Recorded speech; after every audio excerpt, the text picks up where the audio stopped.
Perfect. So welcome, everyone. I would like to call the special business meeting of the Portland Board of Public Education to order. It is Tuesday, April 11th, 2023. We are meeting in a hybrid format with some of us here at Casco Bay High School and some online via Zoom. Board members Figdor, Yusuf, and Russellbetter will all be online tonight. Superintendent Nally, would you please call the roll? Yes. Member Bilyeu. Vice Chair Bondo. Présente. Member Bryden. Here. Member Figdor. Here. Member Grant. Here. Member Opperman. Here. Member Russellbetter. Here. Member Yusuf. Member Ellis. Here. Member Hemond. Here. Member McLaughlin. Member Santiago. And Chair Lentz. Here. And now we'll say the Pledge of Allegiance. I pledge allegiance to the flag of the United States of America, to the republic for which it stands, one nation, under God, indivisible, with liberty and justice for all.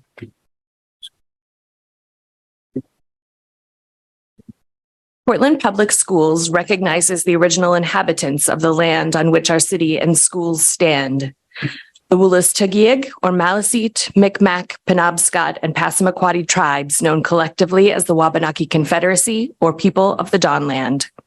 We are honored to have Wabanaki children among our students today, and as a district, we are committed to making the past, present, and future of Wabanaki peoples visible in our schools and classrooms. We're now going to move into public comment a couple of reminders. It's open to anything we are not voting on tonight. So right now, any public comment will not be allowed regarding the budget, but there'll be a section later in the agenda for that. The board is not going to respond to any comments, and please refrain from responding in the audience. No complaints or allegations will be allowed in public concerning any staff member or any person connected with the school district. To give public comment, please come forward to the podium or raise your hand in Zoom. Please begin by introducing yourself with your name and address. Depending on interest, we'll alternate between Zoom and in person. You have 3 minutes to speak. I'll keep the time, and when you've reached 2 minutes and 30 seconds, I'll raise a yellow folder indicating that you have 30 seconds remaining. At 3 minutes, I'll raise a red folder signifying the end of your time. If you get to the end of your allotted time and would like to request more time, you may do so. So if you would like to give public comment, again, this public comment is not on anything to do with the budget. I'll just give a couple more beats. I don't see any hands on Zoom. Some tricky people in the audience here, but no one is coming forward.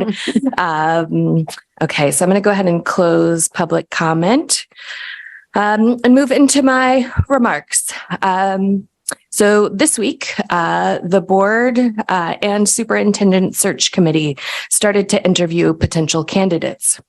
The candidates have been exceptionally experienced, skilled, passionate about young people, and committed to equity.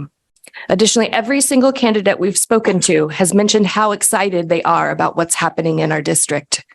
They are excited about our students, our deep and sustained commitment to equity, and our demonstrated care for our educators, staff, schools, and community. They are excited about the Portland Promise and the potential of moving it forward to make right on its promise to make sure that every PPS student is prepared and empowered. Tonight, the board is bringing forward a budget and ultimately, knock on wood, approving a budget that I believe will continue to uphold these very same qualities. This budget has been an effort of hours upon hours of work from our board, superintendents, central office staff, and educators and leaders across the district. Superintendents Nally and Townsend have been incredibly dedicated and nimble in this process, bringing forward a budget that is responsive to incredible, vast, and often conflicting needs in our district. They, along with budget manager Miranda Fasulo, turned around a new budget in mere days when we were notified of errors at the state level that increased the amount of funding we would have access to in this coming fiscal year. The board has received many emails, messages, and public comments about what is important to people in our community. We've tried our best to present a budget that is aware of the tax burden on Portland residents in a year when inflation is higher than most can remember. We've acknowledged the need to reinvest in core operations like HR staff and finance, while also investing in student-facing staff to support all of our students, including those who have newly arrived and who are multi-language learners. Within this budget, we've done our best to anticipate and plan for next year's budget, where we'll no longer have access to federal COVID money and will likely face continued decreased funding from the state level.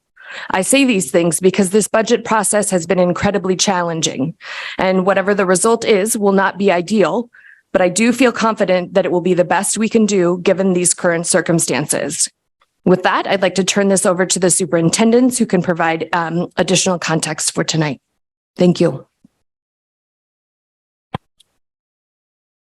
Oh, yeah, we don't have any remarks for tonight. We're going to speak to the budget briefly when we get to that after the motion. Oh, perfect. Perfect. So that means that we are going to move along to old business, which is up next in the agenda.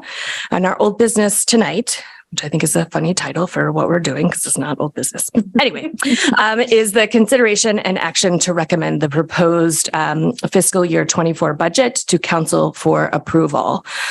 So let's get this motion onto the floor, and then the superintendents will present a bit more information, and then we'll move into discussion. So is there a motion? Thank you, Board Member Opperman. Is there a second? Board Member Bryden. Beautiful. Now I'd like to turn it over to the superintendents to speak on this motion. Great. Thank you, Chair Lentz. Good evening, board members and Portland community.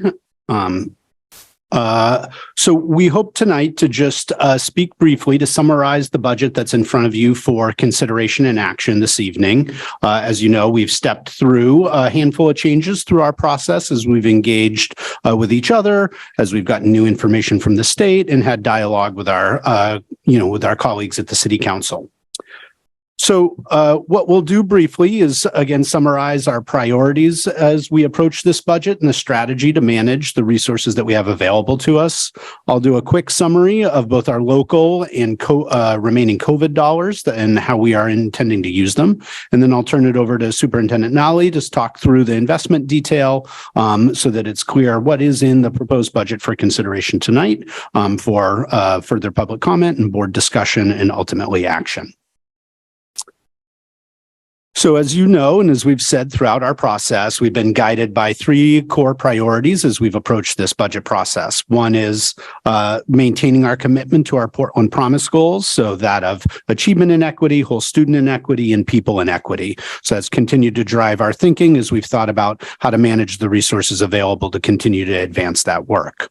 Second, as we had a workshop prior to the budget process and has been on our minds throughout this time, is being responsive to our evolving context, meaning specifically being aware of the impacts of the number of new arrivals and multilingual learners that we are welcoming into our district and excited to enhance our classrooms and schools and providing the right supports for them.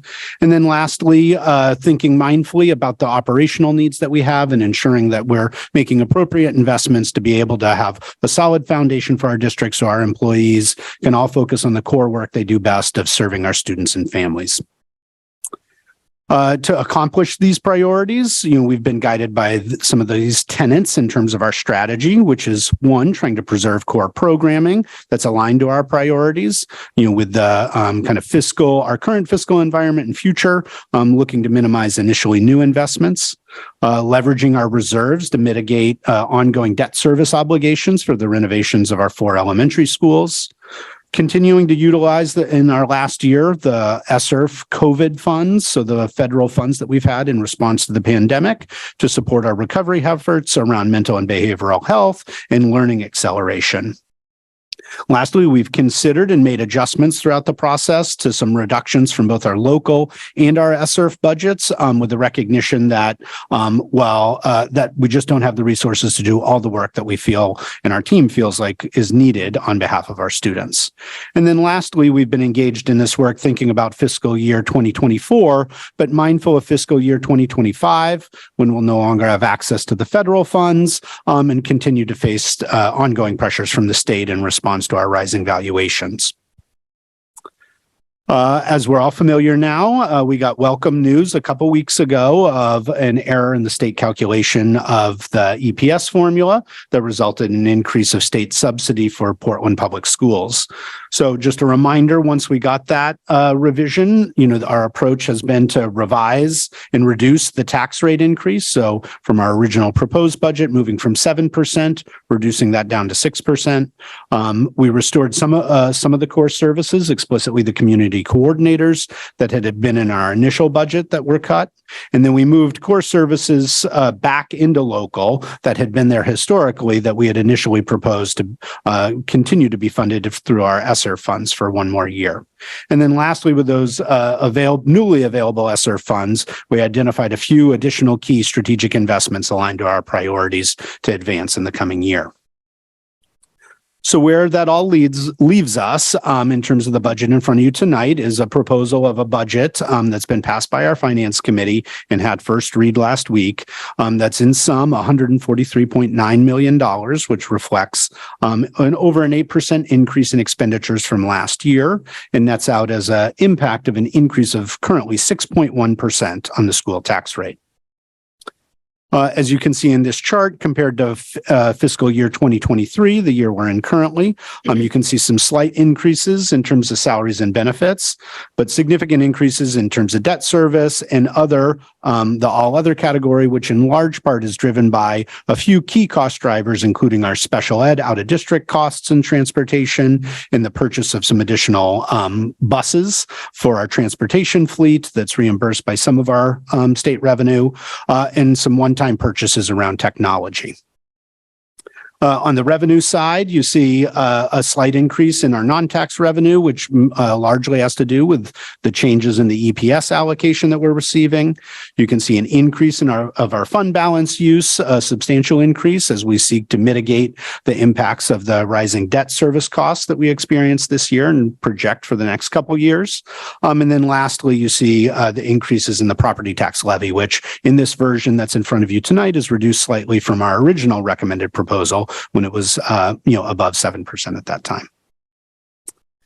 And then lastly, in terms of our remaining ESSER dollars, before I turn it over to Superintendent Nally, you can see roughly how much we have allocated in those remaining ESSER dollars aligned to the core priorities that we discussed earlier in terms of our Portland Promise investments, responding to the influx of our multilingual learners, supporting operations, and some small investments in some of our core services. So with that, I'll turn it over to you, to Superintendent Nally. Great. Thanks, Aaron. So the following slides are a recap of the investments that are aligned to our priorities that are reflected both in the local and ESSER budgets. You've seen these before, but these are cleaned up from past versions that had the redlined updates. Is your mic working? Can you hear? Hello. Okay, sorry. I couldn't, so. Which is funny since you're the closest. Yeah. Oh, his is too loud. Okay. I'm just right. So what I was saying is these particular slides you've seen before, but these are cleaned up. So before we presented them, then we kind of showed the red line moves, and now these summarize where the budget stands as far as what you're going to be entertaining this evening. So the first set of investments are aligned to the Portland Promise goals, and just want to note that the multilingual learner investments are also aligned to the Portland Promise goals, but those are pulled out to highlight separately, given our particular focus on ensuring we have the resources to be responsive to the needs of our population. So what you see here is that in local, we have pre-K expansion, which as a reminder is offset by revenue. And so really the main add to the local budget is the teacher leadership stipends. This is part of the contract. So this is a requirement. And ultimately what this enables is paid leadership teams at all grade spans, which we have not been able to do historically. Then on the ESSER side, you see a lot more there. And in summary, we're continuing on a continuing a set of investments that are intended to promote learning acceleration and to support mental and behavioral health, including the additional supports we put into our middle schools in particular. We're adding some new investments that deepen our work around high quality curriculum, and just wanting to note that those are investments that are either one time and or will be reduced significantly, which is a strategy we've been trying to use whenever possible in anticipation of the cliff. And then the other thing to highlight here is the placeholder for the recommendations from the Alternatives to Suspension Committee. We have it held as 3 FTE ed techs for the high schools, but are waiting to finalize if that's exactly how they're going to use those resources. That work group culminates its recommendations in June. And then if you move to the next slide, thanks, Erin. While we feel good about what's being advanced in this budget, we do want to continue just to bring visibility to the requested investments that we are not able to advance in this budget, just so that we're all aware that we are accomplishing some great goals, but there's still a lot of work that needs to be done and that's not fully resourced in this budget. Next, you'll see the group of investments that are aligned to our priority, focusing on being responsive to the range of needs within our multilingual population. On the local side, the focus is really adding capacity to our intake team, adding some case management, and then you'll also see that it includes the board amendment from the Finance Committee of the additional pre-K DLL teacher. Then on the ESSERF side, just as recall, when we found out about the additional space we'd have in ESSERF, we pulled together representatives from the intake, language development, and family community specialist teams to think holistically about the proposed requests and which of those to invest and how to think about that creatively to serve all the needs that we're seeing. And so you see additions on that slide in terms of the positions that are intended to bring language capacity specifically to the building level. The other one I just want to highlight there is a significant investment in creating a program internally to get more non-ESOL teachers either certified or micro-credentialed. We're kind of working on that around the language principles, since we really see all educators in Portland Public Schools as ESOL teachers, as teachers of multilingual students. So I think those were the highlights there. And then as Erin mentioned, another key priority is shoring up our operations. You see here a local focus on bringing HR and finance closer to the recommended staffing levels, the ADP contract, which of course we've talked about ongoing throughout this year, and then also adding some much needed custodial and transportation capacity. And then in addition to that, you see some of the other, sorry, something just happened with my slide. Some of the other things that we talked about around food services, IT, and then some of the grant accounting that we need. And then finally, in terms of core services, on the local side, you see the large and required special education investment in the out of district. That's for the transportation and for the cost to provide the education for students going out of district. We're investing in buses, devices, and classroom teacher ratios. Also adding half of an assistant principal to Presumpscot based on the size of the school at this point. And then on the ESSER side, just wanting to note that we did end up being able to preserve that nurse coordinator for one more year. We anticipate this rolling off after this year, but feel that it's essential to continue this year since we're able to. Also wanting to highlight that we've got 1.5 FTE add to Portland Adult Ed. This is in addition to the 0.5 social worker that's reflected over on the Portland Promise investment slides. And we do just want to note that the director we've been in touch with closely this week and today, and she has the autonomy to allocate resources from the 1.5 add to salary as she and her task force see fit for the short term until they complete their work and have fully formed recommendations for a longer term strategy. And then finally, we do want to share some more good news that came to us at the end of last week and was confirmed yesterday. When we were building the budget, we were working with the assumptions that had been provided by our insurance partners, Acadia. Up until now, we had been expecting an 8% increase to our health insurance costs for FY24, which is then what we budgeted. Fortunately, we received notice at the end of last week that confirmed the rate increase would only be 1.66%. So this has freed up approximately $400,000 in resources in our proposed budget. We shared this with the chair once we knew it was confirmed and recommended that the board considers either further reducing the tax rate given the needs of our city holistically, or bringing some of the grant-funded roles that are considered either core service or part of the core strategy back into the local budget. We've made recommendations about which core services and core strategy investments we'd recommend pulling back into local if the board chooses this path, and suggested that the remaining funds that would be freed up in ESSERF be applied to summer 2024, since we will not have any resources tagged for programming that year. So a year from this summer, if that makes sense. So we do expect to hear amendments based on this news during the board deliberation this evening. And so with that, I think we can move on to the next steps. Beautiful. Thank you, superintendents. So first, are there any questions on the motion right now? And that is from board only. All right. Yes, Vice Chair Bondo.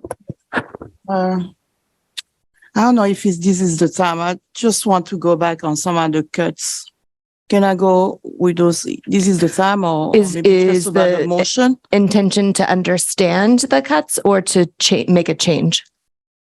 To see the next process. I'm still doubting on some of those cuts that we made. So, and I see then we have some options with the next amendment. So I just want to take the opportunity. Yeah, I think that those questions are appropriate now. Okay, great.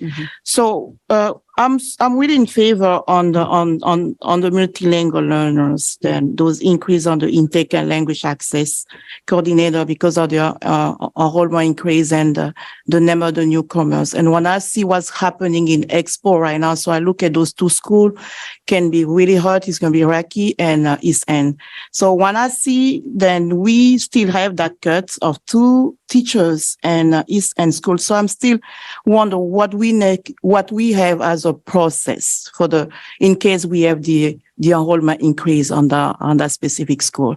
And if I can have the current enrollment right now, because when I see something, then we had early January. So I just want to know what the current enrollment we have right now is. And thank you.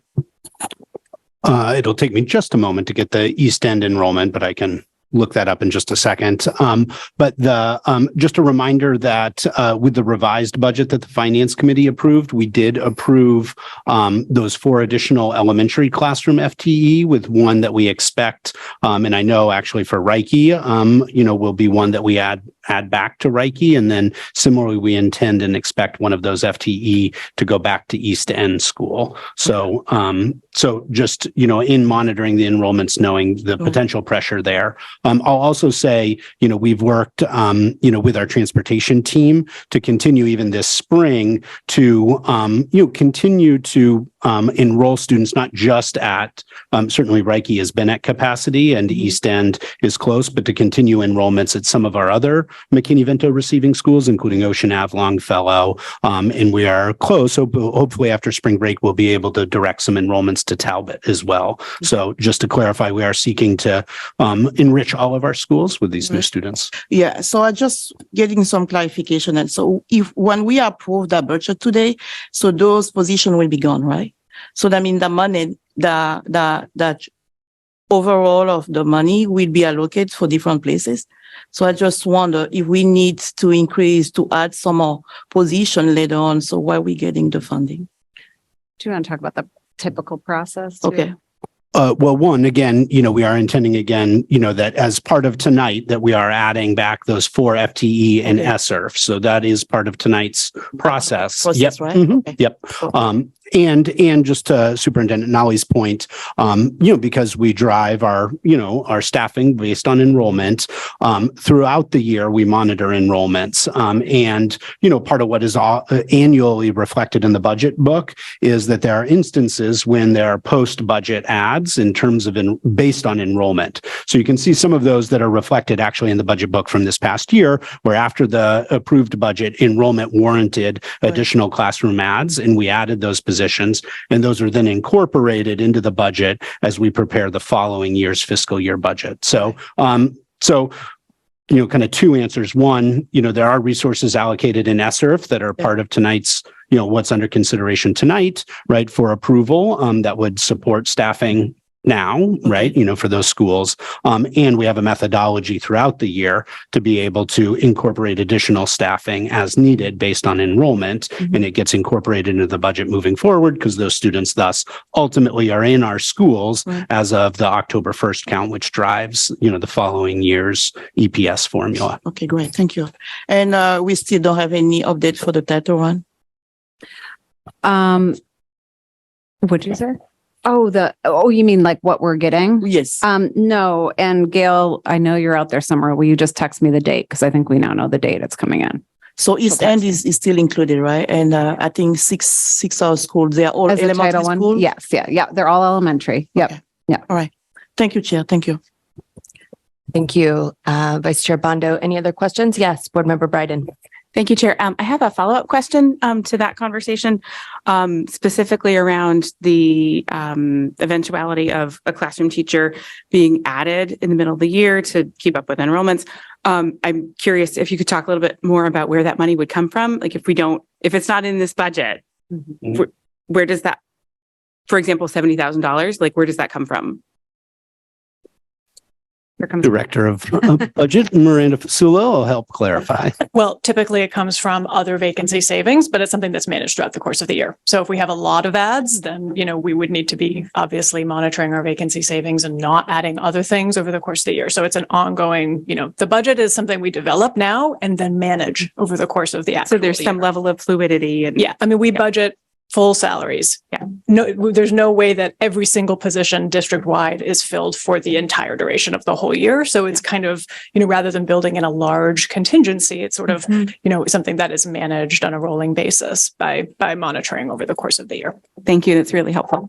And we have just, to clarify, we have an internal process in which, either a principal or department head would put forward a proposed ad, it requires finance department approval, HR approval, and ultimately superintendent's approval in order to confirm that we do, in fact, have available resources at this point to add.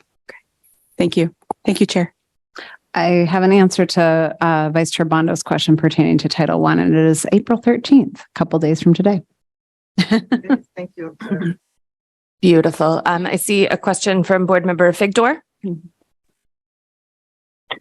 I just wanted to respond to the last question from Board Member Bryden, and you can see on page 18 of the updated budget book the positions that we added this year while managing enrollment and other issues. So you can see about 10 positions that we added this year. I always think it's very helpful to look at to see the positions we added, and then on the next page you can see some of the proposed changes in a different format than in the slides. So just wanted to provide that information. Thank you, Board Member Figdor. Board Member Youssef. And thank you, Chair.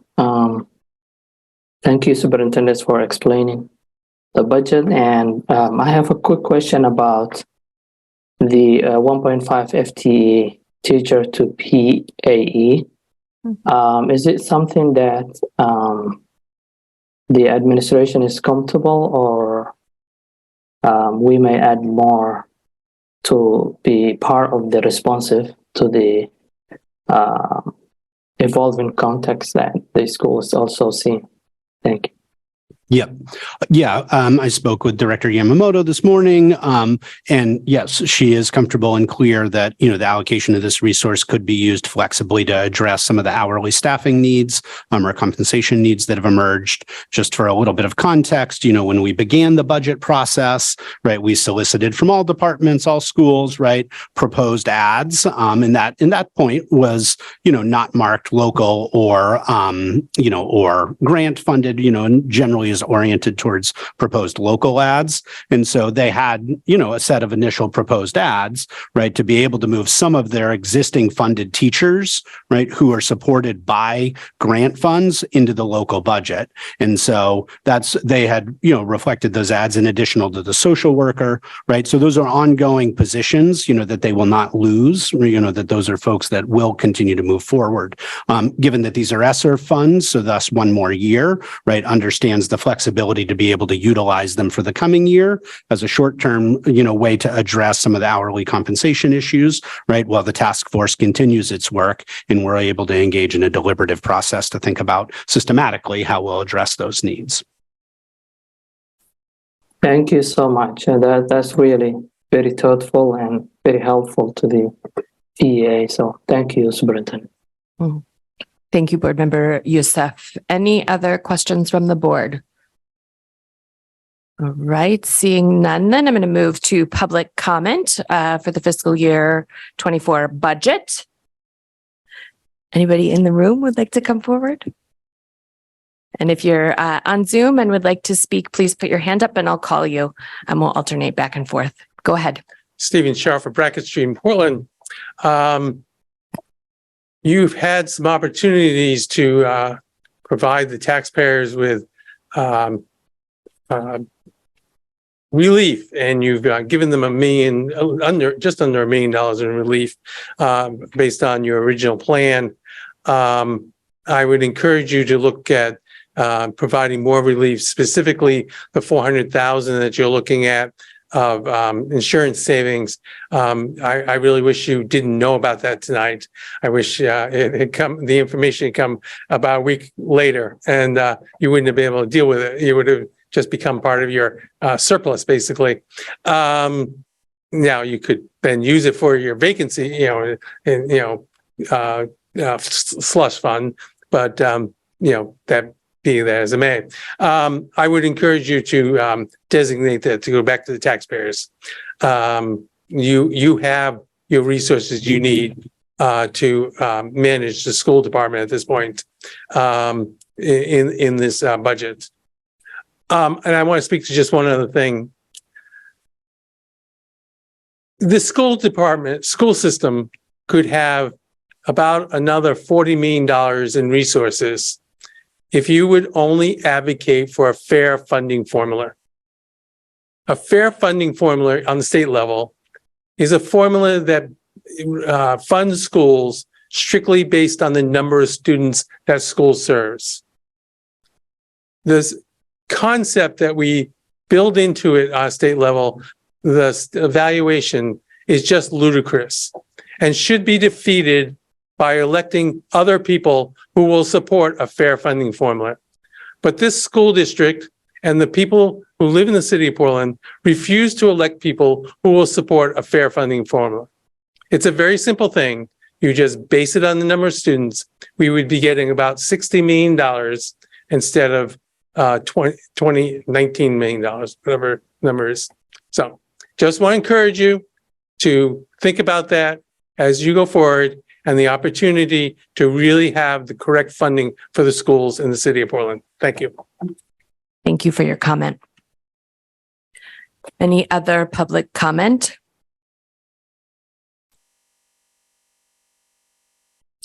Okay, so I'm seeing none. So I'm going to close public comment. And then I'm going to open it up to board discussion. No, Chair, I just know that some people had said they would be commenting, and I wondered if you could just hold another 20 seconds or something like that. Yeah. Thank you. Yep. Thank you for letting me know. I don't know if they will, but Yep. I don't see anyone new coming online.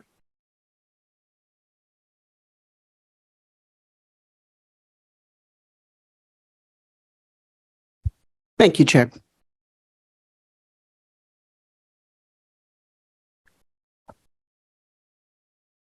I'm going to go ahead and move us forward. I do encourage anybody that has missed public comment tonight, feel free to email us. We'll try to keep an eye on that as we move through the rest of our conversation. So I would like to open it up to any board discussion.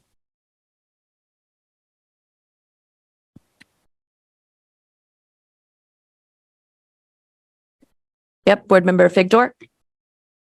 Chair, do you have an amendment? Because now would be the time to offer that amendment. Yeah, I'm aware of that. I was just seeing if any other board members had something to bring to the floor first. Chair, Yes, Board Member Opperman. would this be appropriate time just to make a comment of why I might support the budget as it? Yes. Okay, thank you. Thank you. The details of a school budget reveal the inner workings of the Portland Public Schools, and rolling over portions of the budget without the details is sometimes considered not transparency. But what we have been hearing are the added investments from local taxes at federal COVID funds, along with new requests that are not being met. And it's important to know those not being able to meet those. There have been a lot of changes in the last 9 days, last 3 hours. So about different investments, but I will vote on this budget city council and sending it to the city council because of certain very positive moves that promise to be effective in improving student outcomes.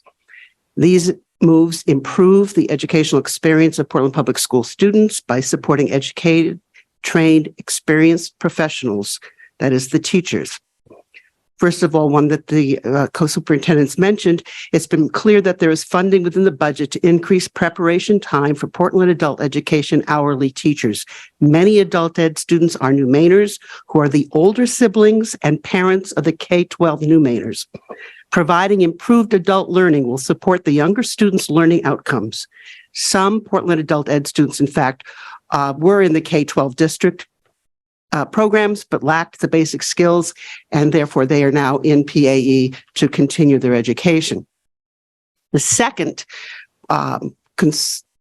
reason I would be supporting the budget is that the K through 5 grade teachers will have additional time and support to improve the learning outcomes for the students. Time for teachers to prepare is critical. The outdoor learning program will have 4 teachers to provide programming that supports, and I presume, and will watch that it supplements classroom instruction. During that time, grade level teachers will be able to collaborate on improving teaching and learning activities. At this time, teachers do not have sufficient time to work individually or collaboratively.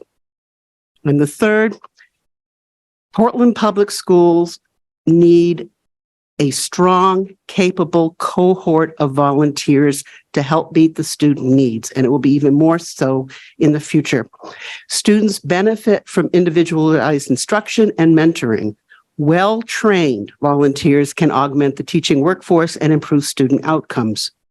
Community coordinators are the people who can gather and organize this important group.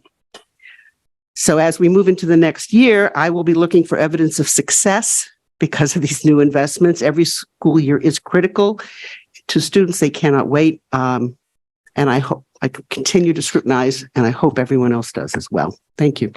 Thank you, Board Member Opperman. Any other discussion from the board? Okay, seeing no hands, then I would like to bring forward an amendment that responds to the overestimation of our insurance. And so there's a couple different pieces to this. If you're able to put it up on the screen, I think that will be helpful to people at home.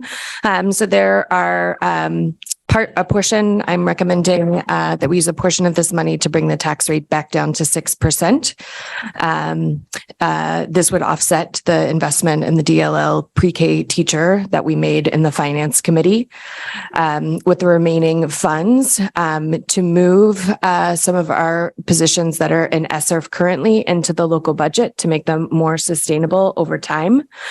We recognize that next year's budget is going to be tremendously challenging. If we thought this year was tough, next year is going to be even more so. And so really trying to move some of those positions into our local budget feels important, especially in these categories. So looking at 1.5 HR generalists and a 0.5 grant accountant, both of those in line with our investment into operations. And then our literacy teacher leader. And this is in here because of what we've heard from the community around literacy this year and our need to really make sure that we're using evidence-based curriculum or research-based curriculum and having someone to really support that work. And as just a reminder, this is the only position throughout the district whose job it is to oversee literacy for our district, which feels really incredibly important. This would also, by moving these positions from ESSERF into our core budget, it would free up some money within ESSERF. And that money, I would recommend that we move to summer of 2024. While that is in a different fiscal year, it's still covered under ESSERF 3. So we could move about $300,000 to that summer. $300,000 is what we were investing or marked pre-pandemic. So that is the amendment that I'm bringing forward. I welcome conversation around that. Oh, wait. No, I need to move it. Okay, we got to go back through the thing. Okay, thank you, everyone. And just as a reminder on this, Board Member Grant will not be voting on any of these pieces, just given his position with the MEA. So just a reminder. So I would, is there a motion on the amendment that I just brought forward? I move. Thank you, Vice Chair Bondo. Is there a second? Board Member Bryden, thank you. Any questions on the motion? I just have a Vice Chair Bondo? Yes, for the remaining, then we're moving for the 24 for the summer. That's going to be the only funding remaining, or we have some surplus coming? That would be currently all that we would know would be remaining for, Okay. and that would be So the 1 million that we're using is this for this summer. yes. So great point. I mean, we could potentially, as we kind of flesh out the plans for the summer, maybe get a little bit out of that 1 million. Yes. So I think what we wanted to add it to have a few more community partners, especially at the secondary level that we are concerned about losing. So that's a good point. We might be able to have a little of that. So this 300 would bring us back to pre-COVID budget. And then to your point, there might be some flex in that 1 million that we might even intentionally preserve to add a little bit to it. Okay. Right. Or not that 1 million, that 100,000. Yes. The 1,000. I was like, wait, did we just find another $1 million? 100,000. Thank you. Yes, I apologize. Thank you. Fine. Okay. Thank you. Did I see your hands, Board Member Bryden? Thank you, Chair. I have I want to better understand the literacy teacher leader moving from ESSERF to the local budget, specifically around literacy. Yay. I love that part. But I've heard in a few conversations about how the literacy investment is going to be like a big investment right now, and then less and less and less in subsequent years. So can you talk a little bit about the distinction between the curriculum investment that's like front loaded and then the literacy teacher leader that's going to be ongoing? Can you explain how those things work together? Yeah. We have 4 teachers who are on full release to help support the instructional vision for the core content areas pre-K through 12. And so, I think the board has a lot of familiarity with Fiona Hopper. She's our social studies teacher leader. And so she's been doing that work to build Wabanaki studies and local Black history in our social studies scope and sequence. So we did not have a single person within our district who is supporting and overseeing our literacy instruction. And so we added this person last year, and that was in our Title II dollars. And that was with, what's the term for it? It was like, I want to say leftover, but I'm sure that they're carryover. I know that there's something that sounds more technical. And that happened. So we had carryover, and that's how we were able to achieve that. So carryover goes away. And so we feel it's essential that we have this position to help lift and launch our literacy work, which is currently happening K through 8, because we have a recent and only partial adoption at the middle school level. Ongoing. So once we have the materials, I mean, there might be a point in the future where we feel like we've got it nailed. If we're all good with literacy instruction, schools have the capacity built, We have people retained who are on the same page. We don't have to worry about coherence anymore. So I think those are decisions for the future, but for the foreseeable future, I think it's a wise investment for a district of our size to have a person who's really tending to that vertical progression of learning and working with our buildings to, build capacity at the coach and teacher level. That's really helpful. And just a follow-up that occurred to me as you were talking. I'm curious about the ways in which the teacher advisory group might be part of the, it's not a budget question, but yeah, how all those puzzle pieces fit together. Yeah. So we, have put out the teacher advisory. We really wanted to get that established before the next superintendent so that we'd be able to pass off a student to family and an educator advisory, we're calling it. And I was just looking at the applications today, actually. It's super thoughtful and really awesome in terms of range of schools and grade span so far in terms of who's expressed interest. So the intention of that group would be to advise the superintendent and their cabinet around broad strategy and budget strategy. And so things like our approach to coaching and instructional vision surely will be part of the conversation I would imagine they'd be having. Yeah. Thank you. Thank you, Chair. Thank you, Board Member Bryden. Any other questions? All right. Seeing none, I'll move to public comment. Do public comment on amendments. Yes. Thank you, everyone, for bearing with me. Any public comment on this amendment? Go ahead. Stephen Scharf of Brackett Street, you give me the opportunity. You don't have a dollar amount for the rest of it. You just, let's assume the 330 is the rest of it. So I assume, I don't think it's, first of all, you already have it in the ESSER money to spend. I don't see a need to move it back to the schools. It makes far more sense to provide the relief to taxpayers. 70,000 is nice, but that's about a penny. So just want to point that out.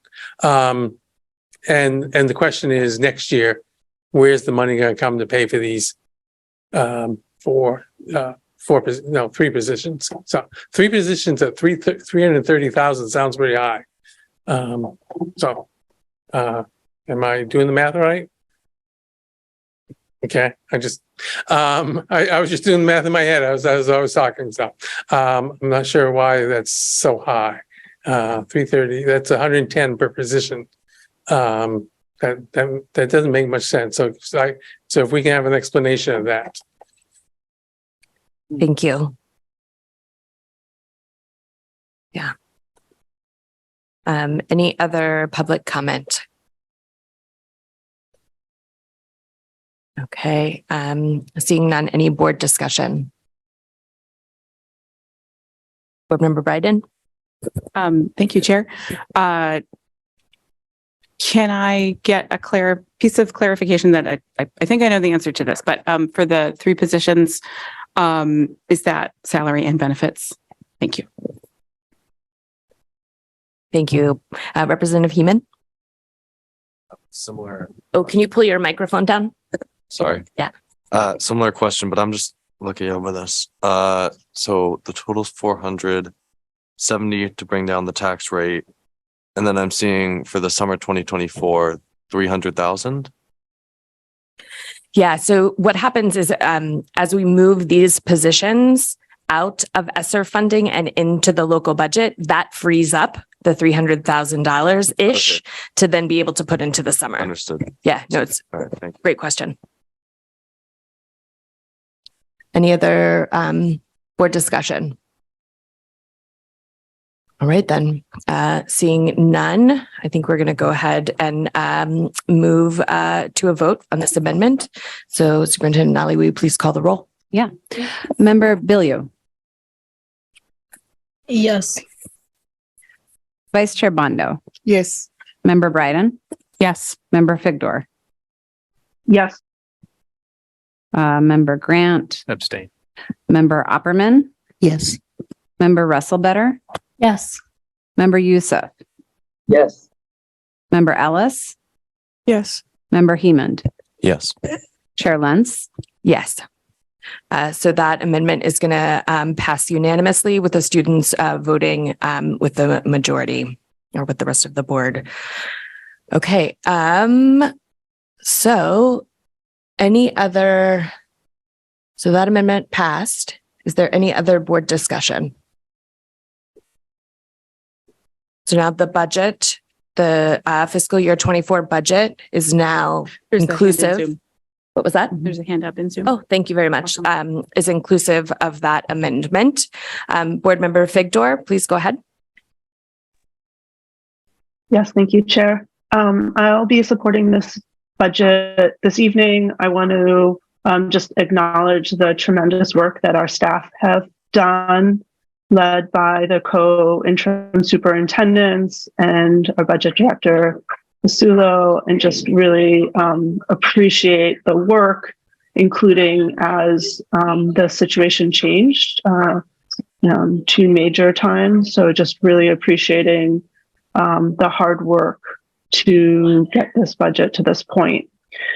I believe that this budget maintains our commitment to the Portland Promise, but I am concerned that it sets us up for an impossible budget situation next year. By using COVID funds to fund core positions, the budget masks the true cost of educating Portland's children. So I would have used the $1 million that this budget puts into reducing the school portion of the tax rate from 7% to 6%, so about 3.5% to 3% overall, to instead cover more of our core positions. And I would have used the remaining funds for the remaining COVID funds for summer school next year and for one-time costs early in the next school year. While it's a large, this is the tax increase is significant. The reality is that the school district is experiencing inflation, just like all of our families and across the district and city and our full community. And many of our working families qualify for the property tax fairness credit, which helps those who need it most. So my concern is that we aren't, that there's so many of our core positions that we're covering with COVID funds that next year we're just going to be in an impossible situation. We know that we'll be looking to make structural changes, but there are no silver bullets, and the structural changes are not going to cover the budget gap that we're going to face. So I would have preferred to be more financially responsible this year in terms of actually covering the true cost of educating Portland's children. That said, I will support this budget. Thank you. Thank you, Board Member Figdor. Any other board discussion? Okay, seeing none then, I'm going to ask for a motion to bring forward an action to recommend the proposed fiscal year 24 budget with the amendment to City Council for approval. Already had that motion. It's already on the table. No, I know, but now I'm bringing it back with the amended. Isn't that correct? It's already on the table. It's already on. No. And it's been amended. Okay. Okay, beautiful. Robert, I can't wait to meet you one day. All right, then. Can we just vote? Yeah. Thank you. You can. Thank you all. All right. So Superintendent Nally, now that we are clear on procedure, can you please Yes. call the roll? I would love to. Member Billiou, Yes. Vice Chair Bondo, Yes. Member Bryden, Yes. Member Figdor, Yes. Member Grant, Abstain. Member Opperman, Yes. Member Russellbetter, Yes. Member Youssef, Yes. Member Ellis, Yes. Member Hemond, Yes. Chair Lentz, Yes. So the motion passes. I did forget in the last time I said this that board member Grant abstained, but otherwise unanimous with the students voting with the board. So with that, the motion passes and our budget moves to city council. Thank you all for all of the work that you did to get us to this point. And could you put up the last slide, Erin, with the timeline of what happens next, just so folks can see that? I'm sorry, I'm totally putting you on the spot. Yeah. I just want to appreciate the board and again, the staff, and in particular recognize Budget Director Fasulo. This has been a lot of incredible work that takes both intellect and heart. There's hard decisions, and I think none of us feel perfectly happy with everything, but just really appreciate the thoughtfulness that everybody's brought to this, and support for Erin and I, as we stepped into this interim position. That was, not easy to do for lots of different reasons. And it felt great to have so many people's support. So just want to thank the board for your support for this budget. And I'm hopeful that our council will approve it as well. And I do believe that there's some really important investments in this budget that are good for our kids and help deepen the work of the Portland Promise. So thank you. Thank you, Superintendent Nally. So as we see here, the next steps, I do encourage folks listening at home that if you do support this budget to reach out to the city council and let them know. And with that, I'm going to see if there's a motion to adjourn this special business meeting. Thank you, Board Member Opperman. Is there a second? Board Member Grant, all those in favor? All right, we are voting to adjourn at 6:57 p.m. Thank you all.